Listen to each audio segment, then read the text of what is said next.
So, what the heck happened here? uh, Whoa! Yo, she's going! Let's go! Let's see here. That did it. Alright, cool. Welcome to the Suburban Devlog. Oh boy. So, I decided to nix the rigging devlog. To put it bluntly, I don't find rigging to be fun, and I couldn't find a way to make it entertaining. But it is a crucially important part of making a video game. So instead, before we start proper, I'll give you a quick rundown of the most important parts. Technical art, or technical animation, is responsible for the functionality that you find in art assets. This can be something like rigging, which is the process of turning a static 3D model into a puppet, or it can be the hitboxes in a fighting game. It's deeply tied to many parts of the game dev pipeline. Technical animators notoriously have one of the hardest jobs in the industry. It's also one of the highest paying positions in the industry. You are the backbone and the bridge of the whole project, you see. There are 3 important steps you need to take if you're gonna export a rigged model into Unreal Engine 4. Make a root bone. This root bone is important, but I can't explain why until later in this video. Ensure that that root bone is at the tippy top of a skeleton's hierarchy, and that nothing else is there with it. Rename your skeleton to something besides armature. Neglecting to do those last 2 make it impossible to properly export your model. Alright, with that done, we can move on. In this episode, I'll be going over the animations I need to make the gameplay prototype. It goes without saying that animations give players the visual information they need to understand what's going on in the game. The neat thing is that you can inject a lot of a character's personality into them. Just looking at Final Fantasy X-2, because that's going to be the basis for a lot of the gameplay, you can see that each character has unique animations for each of their job classes, and each one carries their personality. I've actually been itching to get back into making the gameplay, so I'll be making just enough to get each aspect of that gameplay going. With that said, I've compiled a list of animations that characters need, depending on whether they're melee or ranged units.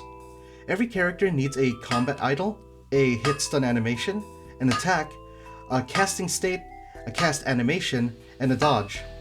An awful lot, but thankfully that's everything that ranged units need. Melee will need an additional combat run and backstep animation. And you might wonder what a backstep animation is about.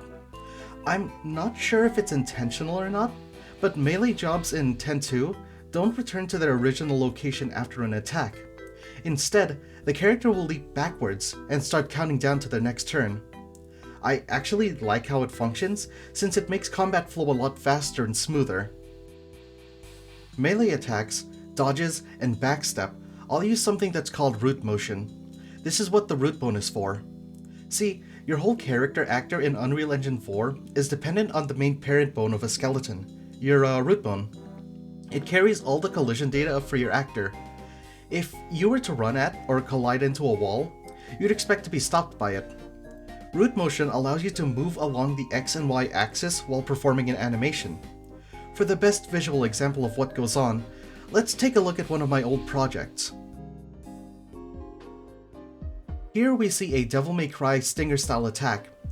Notice how we move crazy far.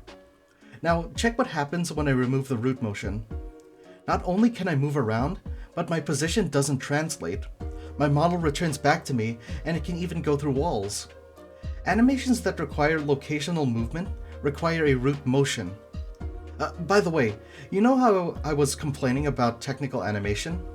Root motion is still in that circle. Did I also mention how fundamental it is for making a video game? I don't think I can emphasize it enough. Technical animation is important. It's good practice to just export your animation at 30 frames a second. UE4 converts 30 FPS animations to 60 frames on its own.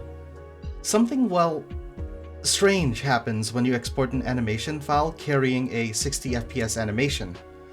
1, it takes forever for the animation to actually process, and 2, the file size for the UE asset is unbelievably high, somewhere around the gigabyte area. Now, I had no intention of implementing file size restrictions in the style of the Nintendo 64, but a single gigabyte sized animation file is just not natural. But now that we're on that topic, let's go on a tangent. When developing for the N64, you wanted to fit as much as you could into this tiny 512 megabit cartridge, or 64 megabytes. Now compare that to the PS1's over 600 megabyte CD. Of course, I won't be following that rule. I'd never be able to make a whole RPG within 64 megs, or really any game, just because of how UE4 works. Anyway, back on topic. We have everything ready to go in UE4. With this, we can return to making gameplay, which I was really itching to get back into. Thank you for watching. If you'd like to support the project, you can donate to the Patreon in the description, or you can simply like and subscribe to the channel. Your support is very much appreciated in either case. Stay tuned for the next update, where I rewind a bit and talk about the progress I had made to the game prior to starting the devlog. And a big thank you goes out to nickname863, a Ghost Hunter tier Patreon supporter. Thank you so much for backing the project.